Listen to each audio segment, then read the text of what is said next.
தூத்துக்குடி செல்வம் sir, கடந்த நாடாளுமன்ற தேர்தலின் போது பிரதமர் மோடி பலமுறை தமிழ்நாட்டுக்கு வந்தார். ஆனால் முடிவு அப்படிங்கிறது பாஜகவுக்கு சாதகமாக இல்லை. இப்போ இந்த முறை அமித்ஷா தொடர்ச்சியாக தமிழகத்துடைய வருகை அப்படிங்கிறது பாஜகவுக்கு எந்த அளவுக்கு கை கொடுக்கும் அப்படின்னு பாக்குறீங்க? சத்தியம் தொலைக்காட்சி கொஞ்சம் எக்கோ சொல்லிருங்க. சத்தியம் தொலைக்காட்சி நிறுவனத்திற்கு, நெறியாளர் சகோதரர் பிரவீன் அவர்களுக்கு, சக பங்கேற்பாளர்களுக்கு, தொழில்நுட்ப கலைஞர்களுக்கு என்னுடைய மாலை வணக்கம். ஆனா கொஞ்சம் சொல்லிருங்க. அதாவது மாண்புமிகு முதலமைச்சர் அவர்கள் கடந்த 1ஆம் தேதி மதுரையில நடந்த பொதுக்குழுவுல எந்த சாக்கள் வந்தாலும் எங்களுக்கு பயம் இல்லை, தமிழ்நாட்டுல கால் ஊன முடியாதுன்னு சொன்னாங்க. இன்னைக்கு அதே மதுரைக்கு மாண்புமிகு உள்துறை அமைச்சர், மத்திய உள்துறை அமைச்சர் அமித்ஷா அவர்கள் வருகிறார்கள்.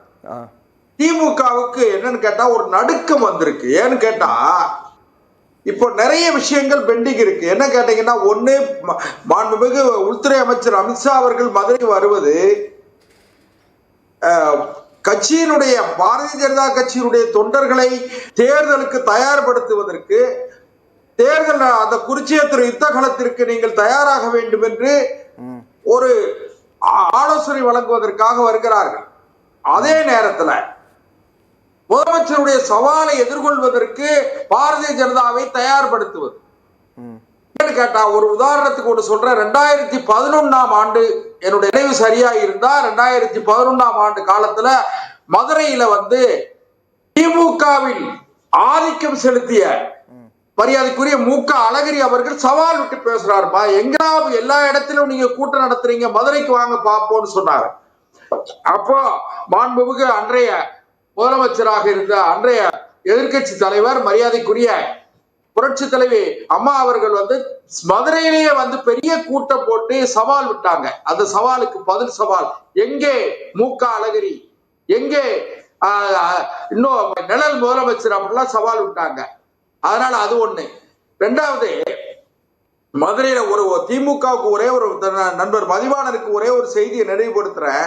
1972 மக்கள் திலகம் எம்ஜிஆர் அவர்கள் வந்து உலகம் சுற்று வாலிபன்கிற ஒரு படம் நடிச்சாங்க. அந்த படம் ரிலீஸ் ஆகிற சமயத்துல அன்றைக்கு மதுரை முத்து அவர்கள் மேயரா இருந்தாங்க.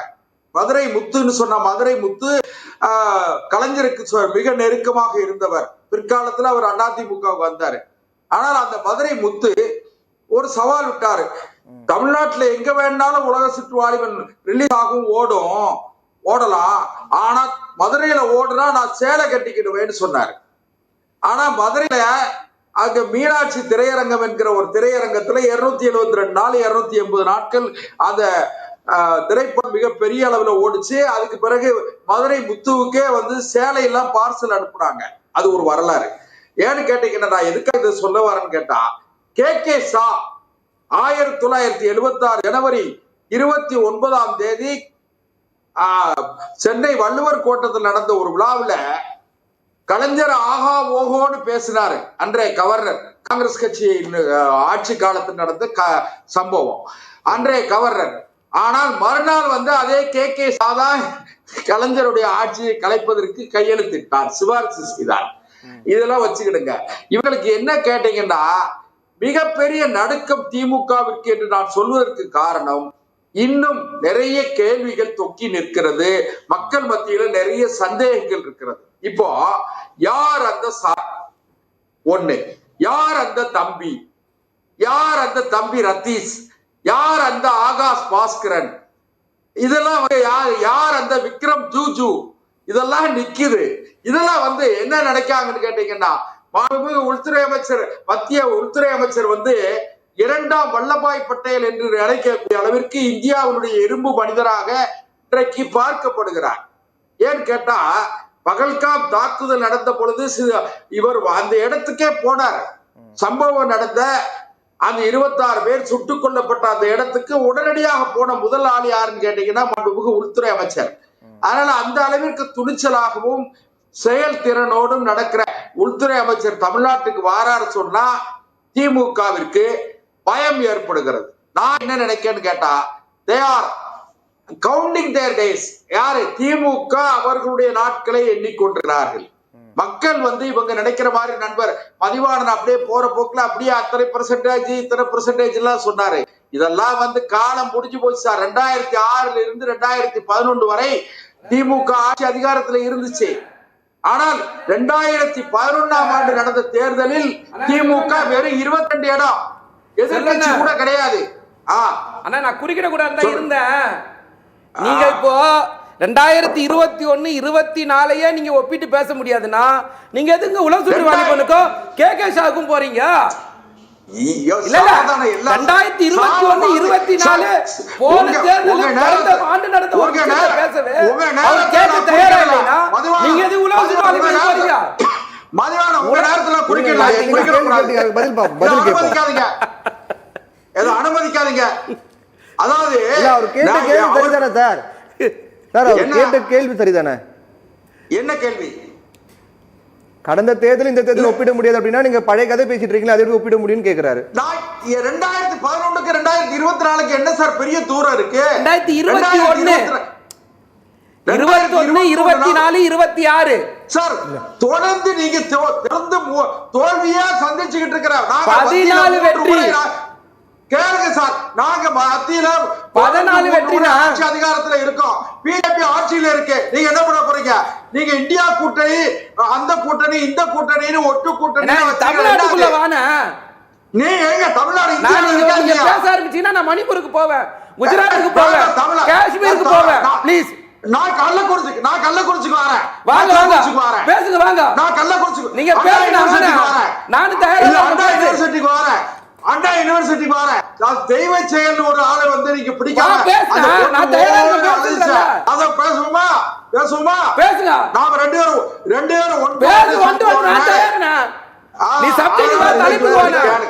தலைப்புக்கு சப்ஜெக்ட் பேசல. அவரு கருத்து முடிட்டு சார், நம்ம அடுத்து பேசுவோம். அதாவது திமுக வந்து அவர்களுடைய நாட்கள் எண்ணப்படுகிறது. திமுக ஆட்சி அதிகாரத்தை இன்னொன்று கேட்டீங்கன்னா மிகவும் கலகலத்து போயிருக்கிறார்கள். இன்னும் அதிகபட்சமாக செப்டம்பர் மாதத்தில் இருந்து திமுகவிற்கு மிகப்பெரிய ஜனநாயக ரீதியாக சட்ட ரீதியாக மிகப்பெரிய நெருக்கடிகள் பக்கத்துல உட்கார்ந்து பார்த்தாரு. நீங்க